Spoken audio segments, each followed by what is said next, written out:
തിരുവനന്തപുരം നഗരത്തെ വിറപ്പിച്ച കുപ്രസിദ്ധ മോഷ്ടാവ് ശ്രീകാന്ത് ഒടുവിൽ പോലീസിന്റെ പിടിയിലായി. തമിഴ്നാട്ടിലേക്ക് കടക്കുവാൻ ശ്രമിക്കുന്നതിനിടെയാണ് കല്ലിയൂർ കാക്കാമൂല സ്വദേശിയായ ഇയാളെ ഫോർട്ട് പോലീസ് സാഹസികമായി പിടികൂടിയിരിക്കുന്നത്. കിള്ളിപ്പാലത്ത് ബിജു എന്നയാളുടെ ബൈക്ക് മോഷണം പോയ കേസിലെ അന്വേഷണമാണ് പോലീസിനെ പ്രതിയിലേക്ക് എത്തിച്ചതും. ശനിയാഴ്ച നടന്ന ബൈക്ക് മോഷണത്തിന്റെ CCTV ദൃശ്യങ്ങൾ കേന്ദ്രീകരിച്ച് നടത്തിയ പരിശോധനയിലാണ് ശ്രീകാന്തിനെ തിരിച്ചറിയുന്നതും.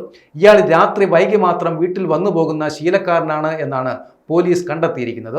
തമിഴ്നാട്ടിലേക്ക് കടക്കുവാൻ പദ്ധതിയിട്ടിട്ടുണ്ടെന്ന രഹസ്യവിവരത്തെ തുടർന്ന് നഗരം വളഞ്ഞ പോലീസ് സംഘം ഇയാളെ കീഴ്പ്പെടുത്തുകയായിരുന്നു.